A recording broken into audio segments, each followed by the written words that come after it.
Hey, how is everybody doing? I have this HP laptop over here. This is a Lenovo. It's working all right, but this HP has a restarting problem. Every time you power it on, I want you to see its behavior. And this behavior represents many anomalies in HP laptops. Okay, so the solution that will be applied for this restarting computer, you see it restarts on its own and really never lets you access the computer itself. So it reaches there and then it powers itself off again and again. Just pardon my camera, it will be zooming on its own. And it's because just forget about the camera for now. So as you can see, the HP laptop is just restarting on its own. I'm not doing anything to it. So this problem has an easy fix, and it is what we will do just right now. Okay, so what I want you to do is, as you see, there's something over here telling you to press escape when it restarts. That's what we will do. Yeah, press escape, and then it should bring you to the startup menu. Now, on the startup menu, I want you to go to F9. I don't know if the camera can zoom in properly. F9, boot device options. When I press F9, it goes to the boot options, and then there is the boot OS boot manager. That is what we should be selecting.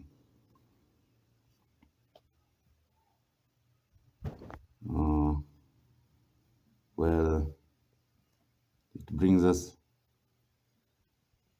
okay, so this issue is notorious and cannot allow us to select the boot option. As you can see, the computer restarted on its own again. So we'll press escape again, and instead of F9, instead of boot device options, we will go to the BIOS setup directly, because BIOS setup also has a boot options inside it. So F10 to go to the BIOS setup. Let me pause that music on the background, then I'll be back. So where were we? We're in the F10 to access the boot menu, the whole boot menu. So as you can see, we can change things about the BIOS, but they are changed, I think, in the advanced. Okay, so navigate to the left to the advanced setup. There's the advanced setup, and then boot options. Select the second option, boot options, and then I want you to disable everything except disable the SD, disable the floppy, the whatever's the PXE, I don't know what that is, except the USB boot.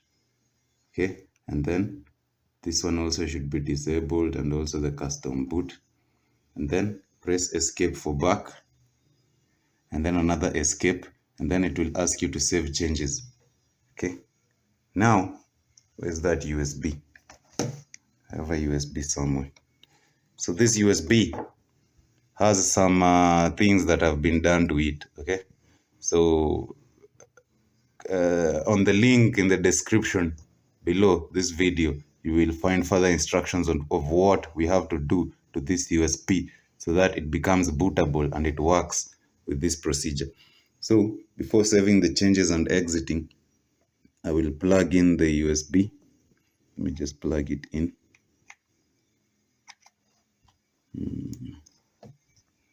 Just like that. And then save changes and exit. Now I want you to see the magic. Give it some time. So somehow I got the video paused, and now what we need to do is, we already have the settings done in the BIOS and we have our flash disk inside. So I will just start the computer with the flash disk inside, and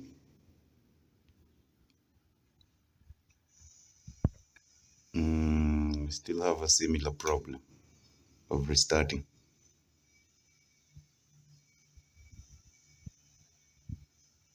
So I guess we'll just force it. We now have to force it despite the settings being set. So boot options F9, and then we boot from the USB hard drive. Okay, just like that, and then it should restart. Seeing this is a good sign. Okay, this means that the computer is reading from the flash disk, and that is where we need to be.